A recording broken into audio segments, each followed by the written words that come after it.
بسم نحمده ونصلي على رسول الكريم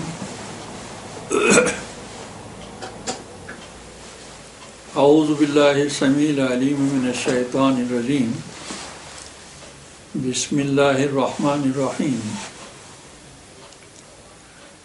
یا ایھا الذین آمنوا استجیبوا للہ وللرسول اذا دعاکم لما یحییکم وَاعْلَمُوا أَنَّ اللَّهَ يَحُولُ بَيْنَ الْمَرْءِ وَقَلْبِهِ وَأَنَّهُ إِلَيْهِ تُحْشَرُونَ وَاتَّقُوا فِتْنَةً لَا تُصِيبَنَّ الَّذِينَ ظَلَمُوا مِنكُمْ خَاصَّةً وَاعْلَمُوا أَنَّ اللَّهَ شَدِيدُ الْعِقَابِ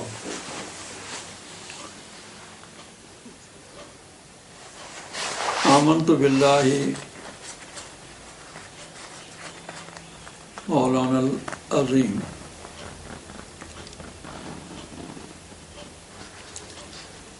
غیر حق چوں آمر و ناہی شود غیر حق چوں آمر و ناہی شود زورور برناتواں قاہر شود۔ ناظرین و سامعین کرام، دل کی عمیق گہرائیوں کے ساتھ میرا ہدیہ سلام قبول کریے۔ آج ہماری گزارشات کا عنوان ہے سورہ انفال کی یہ دو آیتیں جو میں نے آپ کے سامنے تلاوت کی ہیں، آیت نمبر 24، آیت نمبر 25۔ ان دو آیتوں میں پہلی آیت میں اللہ تعالیٰ اہل ایمان سے خطاب فرما رہا ہے، یا ایھا الذین آمنوا، ایمان کا دعویٰ کرنے والے لوگوں، جو لوگ لا الہ الا اللہ محمد رسول اللہ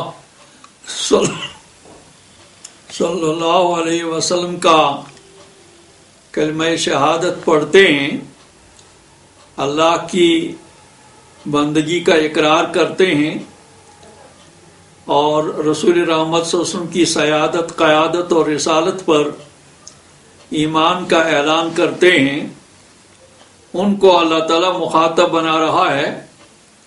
نستجیب للہ وللرسول اذا دعاکم، کہ جب بھی تمہیں اللہ اور اللہ کا رسول بلائے تو تمہیں اس بلاوے پر لبیک کہنا چاہیے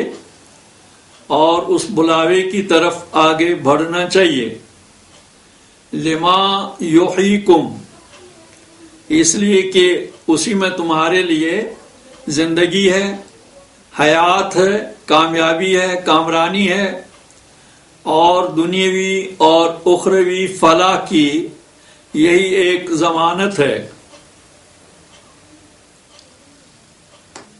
وَاعْلَمُوا أَنَّ اللَّهَ يَحُولُ بَيْنَ الْمَرْءِ وَقَلْبِهِ، اور تمہیں اس حقیقت کا اعتراف کرنا چاہیے، اس حقیقت کو جان لینا چاہیے کہ تمہارے جسموں اور دلوں کے درمیان اللہ تعالیٰ کی ذات موجود ہے۔ اور دوسری بات یہ ذہن نشین کرو کہ وَأَنَّهُ إِلَيْهِ تُحْشَرُونَ، تمہیں بہرحال دنیا سے رخصت ہو کر اللہ تعالیٰ کے سامنے حاضر ہونا ہے۔ دوسری آیت میں اللہ تعالیٰ ایک بہت بڑی ذمہ داری کا احساس دلا رہا ہے، خاص طور امت مسلمہ کو، کہ وَاتَّقُوا فِتْنَةً لَا تُصِيبَنَّ الَّذِينَ ظَلَمُوا مِنكُمْ خَاصَّةً، اس آزمائش اور اس ابتلا سے بچنے کی کوشش کرو، اس کا خوف رکھو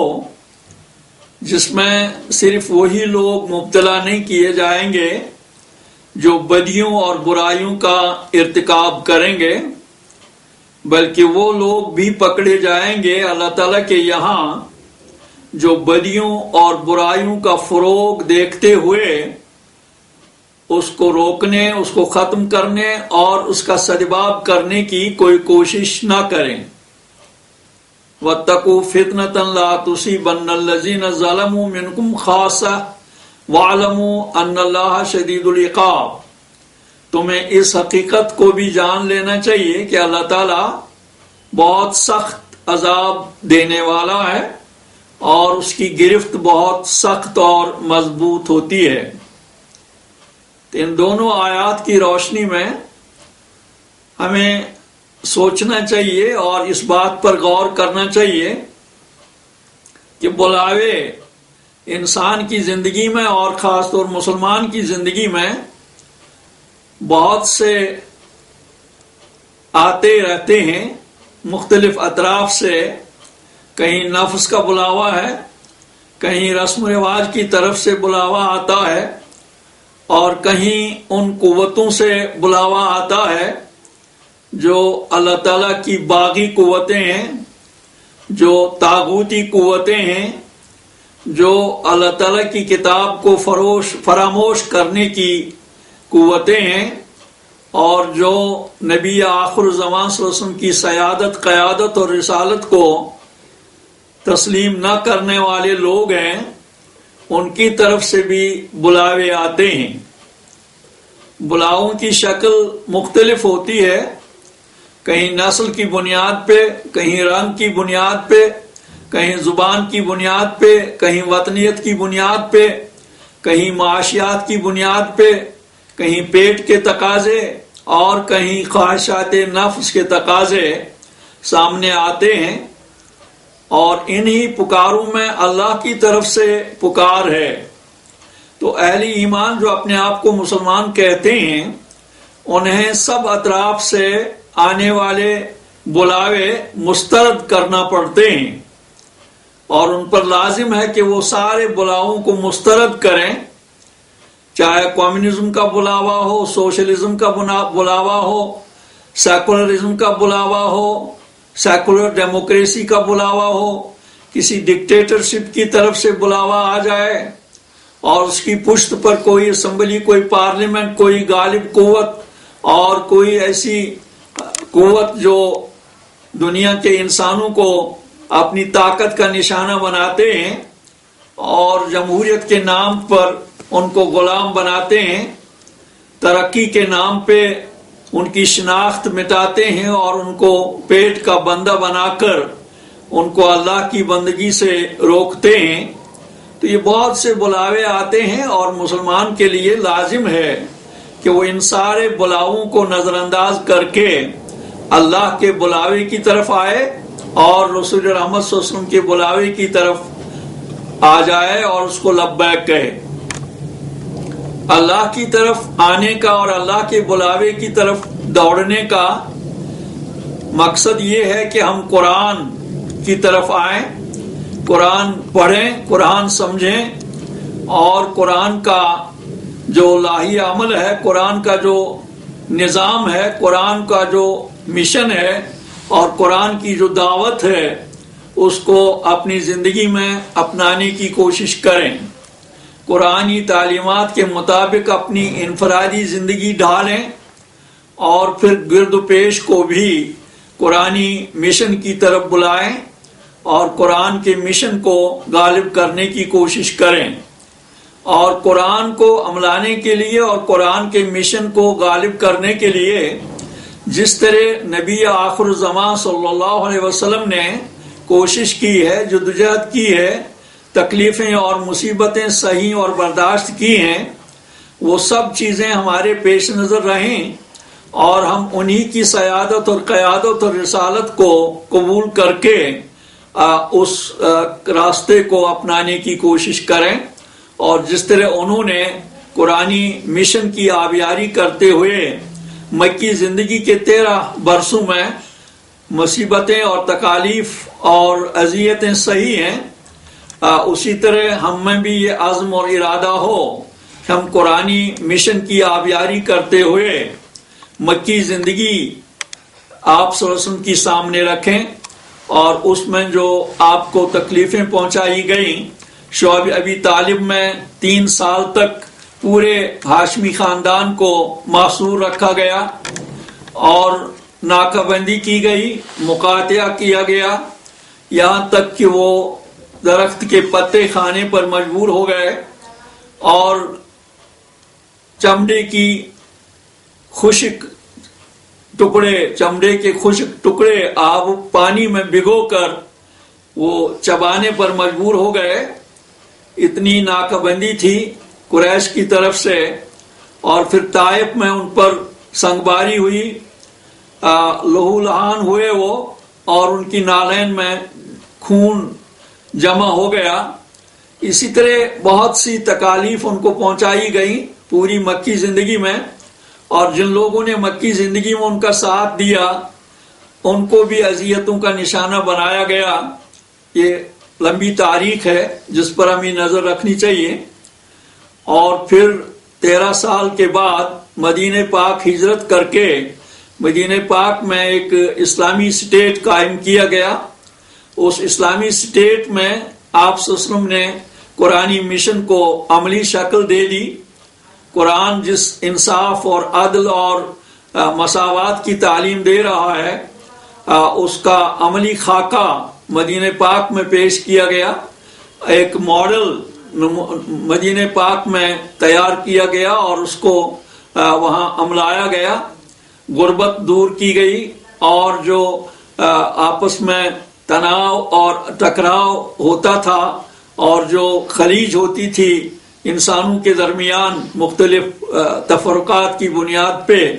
اس کو مٹایا گیا اور وہاں ایک ایسا معاشرہ ترتیب دیا گیا، وجود میں لایا گیا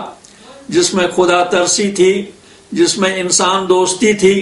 جس میں آخرت پسندی تھی، اور جس میں غریبوں کے ساتھ ہمدردی تھی، جس میں عدل تھا، انصاف تھا، اور جس میں انسانوں کا احترام تھا، جہاں عزتیں محفوظ تھیں، جہاں عصمتیں محفوظ تھیں، جہاں غریب محفوظ تھا اور اس کی ہر طرح سے دلجوئی کی جاتی تھی اور اس کی ضروریات کو پورا کیا جاتا تھا. تو یہ ایسا ایک نظام مدینہ پاک میں قائم کیا گیا اور اس طرح ایک ایسا ماڈل دنیا کے سامنے پیش کیا گیا جس کی نظیر تعصب قیامت ملنی مشکل ہے. لیکن بہرحال ایک ایسا ماڈل ہے کہ آج بھی اگر اس ماڈل کی طرف بڑھا جائے، آج بھی اگر مسلمان یہ ماڈل قائم کرنے کے لیے قرآن کی طرف بڑھیں اور قرآنی تعلیمات کو اپنانے کی کوشش کریں انفرادی اور اجتماعی سطح پر، اور پھر رسول پاک صلی اللہ علیہ وسلم کے اسوہ حسنہ کو سامنے رکھ کر وہ ماڈل تیار کرنے کی کوشش کی جائے اور اس ماڈل کے مطابق کوئی انسانی معاشرہ تشکیل دینے کی کوشش کی جائے، تو آج بھی یہ ممکن ہو سکتا ہے. یہ کوئی ایسی بات نہیں کہ جس کا امکان نہ ہو اور جو ناممکن ہو. مشکل ہے لیکن شرط اتنی ہے کہ بھئی مسلمان اس کے لیے تیار ہو جائیں. اور آج کی دنیا میں ہم دیکھ رہے ہیں کہ سارے نظام عملی میدان میں بالکل ناکام ہو چکے ہیں اپنے دعووں میں. جمہوریت کے دعوے ناکام ثابت ہو چکے ہیں، چاہے امریکہ کرے، چاہے فرانس برطانیہ کرے، چاہے بھارت کرے، چاہے کوئی اور ملک کرے، ان کے جمہوریت کے دعوے کھوکھلے ثابت ہو چکے ہیں. اور کوئی آزادی کا دعویٰ کرے تو یہ آزادی کے دعوے بھی کھوکھلے ثابت ہو چکے ہیں. امریکہ جو آزادی کا علمبردار بن کر سامنے آتا ہے، اس کے جو مظالم سامنے آ گئے ہیں، تاریخ کا ایک حصہ بن چکے ہیں. ویتنام میں 12 سال تک وہ طاقت کا استعمال کرتے رہے، اور آج بھی وہ افغانستان میں افغان لوگوں کی ان کا کیا حال بن رہا ہے اور کس طرح وہ نشانہ بنائے جا رہے ہیں. اور پھر گوانتانامو بے میں قیدیوں کے ساتھ کیا سلوک کیا جا رہا ہے. افغانستان میں بلگرام کے جیل خانے میں کیا کیا جا رہا ہے، کیسے ڈرون حملے کیے جا رہے ہیں، اور کس طرح آزادی کے نام پہ قوموں کی کمزور قوموں کی آزادی چھینی جا رہی ہے، جمہوریت کے نام پہ کس طرح ان کے حقوق پامال کیے جا رہے ہیں. پاکستان کو کس طرح ایک اتحادی ہونے کے باوصف نشانہ بنایا جا رہا ہے. بھارت جموں کشمیر میں کیا کر رہا ہے، طاقت کی بنیاد پہ کس طرح اس نے 13 ملین عوام کے حق آزادی کو چھین رکھا ہے، اور کس طرح گزشتہ 63 سال کے اندر 6 لاکھ جانوں کی قربانیاں اس قوم نے دی ہیں بھارت کے فوجی قبضے کے خلاف، اور کس طرح زمینوں پہ قبضہ کیا جا رہا ہے، عزتیں لوٹی جا رہی ہیں، عصمتیں لوٹی جا رہی ہیں، بستیوں کو ان دن دہاڑے اجاڑا جا رہا ہے۔ آج بھی ہمارے 14 سال 15 سال کے بچوں کو ہتھکڑیاں پہنا کر پولیس تھانوں میں رگڑا جا رہا ہے، جموں کی جیلوں میں بھیجا جا رہا ہے، عزتیں اور عصمتیں پامال کی جاتی ہیں۔ آج بھی ہمارے سامنے کونن پوش پورہ کے واقعات ہیں جہاں درجنوں خواتین کی عزتیں اور عصمتیں لوٹی گئی ہیں۔ آج بھی ہمارے سامنے جگر پورہ کا وہ واقعہ 6 اکتوبر 2001 کا کہ جہاں ایک لڑکی کی عصمت بچانے کے لیے اس کے سسر عبدالرشید ڈار، اس کے سسر ابراہیم ڈار اور اس کے شوہر عبدالرشید ڈار کو کس طرح شہید کیا گیا۔ اور آج بھی ہمارے سامنے شپین کی وہ 2 بیٹیاں نیلوفر اور آسیہ، ان کو کس طرح پہلے ان کی عصمت دری کی گئی اور پھر ان کی عزت لوٹی گئی اور پھر ان کو بے رحمی کے ساتھ قتل کیا گیا۔ تو یہ سارے واقعات ہمارے سامنے ہیں۔ بھارت کے وہ جمہوریت کے دعوی، آزادی کے دعوی، اور یہ سب جھوٹے ثابت ہو رہے ہیں۔ اور 27 اکتوبر کو بھارت نے اپنی فوجیں یہاں مسلط کر کے 63 سال گزر جانے کے باوجود بھی وہ اپنا وعدہ پورا نہیں کر پا رہے ہیں کہ ہم اپنی فوجوں کو ہٹائیں گے اور جموں کشمیر کے عوام کو بغیر کسی امتیاز کے حق خود ارادیت کے استعمال کا موقع فراہم کریں گے۔ تو وہ وعدہ انہوں نے آج تک پورا نہیں کیا ہے۔ تو یہ جمہوریت کے دعوی اور آزادی دینے کے دعوی سب کھوکھلے ثابت ہو چکے ہیں۔ تو آج اس چیز کی سب سے زیادہ ضرورت ہے آج کی دنیا کو، آج کے دنیا کے انسان کو، کہ اس کو ایسا عادلانہ نظام اس کے سامنے رکھا جائے، اس کے سامنے لایا جائے جس کی بنیاد انسانی مساوات پر ہو، جس کی بنیاد وحدت آدم پہ ہو، جس کا یہ اعلان ہو کہ سارے دنیا کے انسان ایک ہی ماں باپ کی اولاد ہیں اور وہ آپس میں انسانی رشتے کے بھائی بھائی ہیں، اور جس کا یہ اعلان ہے وَلَقَدْ كَرَّمْنَا بَنِي آدَمَ، ہم نے انسان کو احترام بخشا ہے، عزت بخشی ہے۔ اس میں کسی خاص کمیونٹی اور کسی خاص قوم کا ہی نام نہیں لیا گیا، بلکہ عام انسان کے لیے یہ اعلان ہے کہ ہم نے اس کو پیدا کیا ہے اور اس کے لیے ہم نے احترام کا اصول متعین کیا ہے کہ اس کا احترام کیا جانا چاہیے، رنگ کی بنیاد پہ، نسل کی بنیاد پہ، زبان کی بنیاد پہ، پیشے کی بنیاد پہ، اور وطن کی بنیاد پہ، اور ہیوز اور ہیو ناٹس کی بنیاد پہ انسان کے ساتھ کوئی امتیاز نہیں برتا جانا چاہیے، بلکہ سب انسانوں کے ساتھ عدل اور مساوات کا رویہ اختیار کیا جانا چاہیے۔ قرآن ہی ہمیں یہ اصول دے رہا ہے جس کی نظیر کسی بھی سسٹم میں آپ نہیں پائیں گے۔ جیسے سورہ مائدہ کی آیت نمبر 8 میں ارشاد فرمایا جا رہا ہے، یا ایھا الذین آمنوا کونوا قوامین للہ شہداء بالقسط ولا یجرمنکم شنآن قوم علی ان لا تعدلوا اعدلوا هو اقرب للتقوی واتقوا اللہ ان اللہ خبیر بما تعملون۔ اے اہل ایمان، تم کھڑے ہو جاؤ، پیٹ کے لیے نہیں، زمین کے لیے نہیں، قومیت کے لیے نہیں، وطنیت کے لیے نہیں، معاش کے لیے نہیں، اور یہ دنیاوی ترقی کے لیے نہیں، بلکہ کھڑے ہو جاؤ اللہ کے لیے، اللہ کا دین غالب کرنے کے لیے، اللہ کی حاکمیت منوانے کے لیے، اور اللہ کی بزرگی اور اللہ کی بالادستی اور اللہ کی حاکمیت اور خالقیت اور رزاقیت اور اللہ کی جو صفات ہیں، اللہ کا جو مقام اور مرتبہ ہے، اللہ کی جو حیثیت ہے، اس کو منوانے کے لیے، اور سب سے زیادہ اللہ تعالیٰ کے دین کو غالب کرنے کے لیے جس کی بنیاد عدل اور انصاف پر ہے اور انسانی احترام پر ہے۔ یا ایھا الذین آمنوا کونوا قوامین للہ شہداء بالقسط، اور تمہیں جب گواہی دینا ہو تو عدل کی گواہی دیا کرو، چاہے وہ خود اپنے نفس کے خلاف ہو جائے، آپ کے رشتہ داروں، ماں باپ اور اعزاء اور اقارب کے خلاف جائے، لیکن تمہیں ہر حال میں شہادت کی، سچائی کی شہادت دینا ہوگی۔ یہ دوسری ہدایت ہے۔ اور تیسری ہدایت جو سب سے انمول ہے اور خاص طور آج کے دور میں جس کی سب سے زیادہ ضرورت ہے، وہ یہ کہ وَلَا يَجْرِمَنَّكُمْ شَنآنُ قَوْمٍ عَلَىٰ أَن لَا تَعْدِلُوا، کہ تمہیں اگر کسی قوم کے ساتھ دشمنی بھی ہو لیکن پھر بھی تمہیں ان کے ساتھ عدل کرنا چاہیے۔ یہ کسی بھی دنیا کے نظام میں جو مختلف نظام آج دنیا کے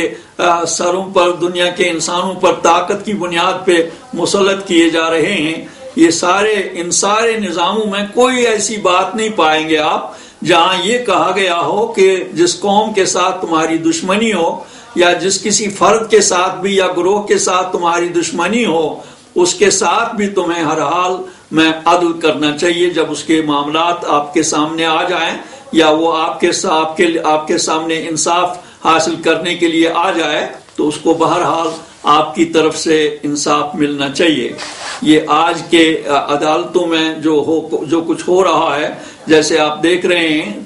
تاریخ کا حصہ بن چکا ہے یہ جو مظالم آج ڈھائے جا رہے ہیں۔ ہمارے یہاں لال بازار سری نگر کے 2 نوجوانوں کو 15 سال تہاڑ جیل میں رکھنے کے بعد کہا گیا کہ تم لوگ بے گناہ ہو، تمہارا کوئی قصور نہیں ہے۔ بھئی 15 سال تک ان کو تہاڑ کی جیل کی اذیتوں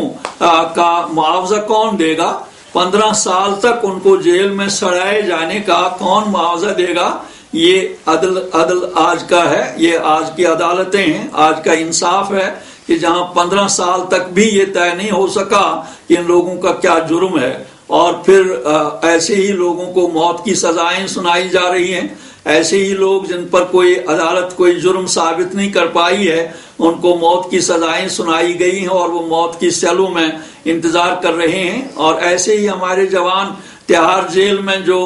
یونیورسٹی میں جو تعلیمی سرگرمیاں جاری رکھے ہوئے تھے، ان کو جیل لے جایا گیا اور 5-6 سال ان کو تہاڑ جیل میں، جیسے ہمارے جوان ہیں، رفیق احمد شاہ ہے، طارق احمد ڈار ہے اور دوسرے ان کے ساتھی ہیں، اور اسی طرح دوسرے لوگ یہاں ہماری جیلوں میں جو لے جائے جا رہے ہیں۔ یہ سب چیزیں جو تاریخ کا ایک حصہ بن چکی ہیں، اور جہاں اس سرزمین پر دہرائی جا رہی ہے، اس کی بنیاد یہی ہے کہ یہاں انصاف کا دور نہیں ہے، یہاں انصاف نہیں مل رہا عدالتوں سے۔ اور اس کے مقابلے میں دیکھیے اسلام کی کیا تعلیم ہے کہ وَلَا يَجْرِمَنَّكُمْ شَنَآنُ قَوْمٍ عَلَىٰ أَن لَا تَعْدِلُوا، تمہیں کسی قوم کی دشمنی اس بات پر آمادہ نہ کرے کہ تم عدل نہ کرو، بلکہ تمہیں ہر حال میں عدل اور انصاف کا معیار برقرار رکھنا چاہیے۔ اور پھر یہ حقیقت کہ بہرحال اللہ تعالیٰ تمہارے دلوں کا حال جانتا ہے، اور اس کا خوف رکھ کر تمہیں انسانوں کے ساتھ مساویانہ اور منصفانہ سلوک کرنا چاہیے۔ اور پھر دوسری آیت میں جو ہمیں بتایا گیا ہے کہ یہ جو معاشرے میں برائیاں پھیل رہی ہیں، جس طرح آج ہمارا معاشرہ برائیوں کی زد میں ہے، آج ہمارے معاشرے میں فحاشی ہے، عریانی ہے، منشیات کا دورہ ہے، شراب عام کی جا رہی ہے حکومت کی سطح پر بھی، اور پھر وہ لوگ بھی جو مادی نظریات کے غلام بن چکے ہیں ذہناً بھی اور عملاً بھی، ان کی طرف سے شراب کے لائسنس حاصل کیے جا رہے ہیں، شراب کی دکانیں کھولی جا رہی ہیں، شراب کی بوتلیں پھیلائی جا رہی ہیں، خاص طور جو یہاں فوجی جماؤ ہے، ان کے کیمپ جہاں جہاں لگے ہوتے ہیں وہ وہاں شراب عام کرتے ہیں، منشیات کو فروغ دیتے ہیں، اور بے حیائی اور بے شرمی کے وہ داؤ پیچ کھیلتے رہتے ہیں۔ اور اسی طرح یہ جو بدیاں اور برائیاں معاشرے میں پھیلائی جا رہی ہیں، جس طرح ہمارا معاشرہ اس کی زد میں آ چکا ہے، مخلوط نظام تعلیم ہے، جوان لڑکوں اور لڑکیوں کو ایک ساتھ بٹھایا جا رہا ہے، گویا خشک گھاس اور آگ کو جمع کیا جا رہا ہے، اور اختلاط مرد و زن ہے، اور اسی طرح جو اسراف کا دور چل رہا ہے، اور اسی طرح جو ناچ نغموں کو عام کیا جا رہا ہے شادی بیاہ کے موقعوں پر، اور یہ ساری برائیاں جو معاشرے میں پھیل رہی ہیں، اس کے بارے میں مسلمانوں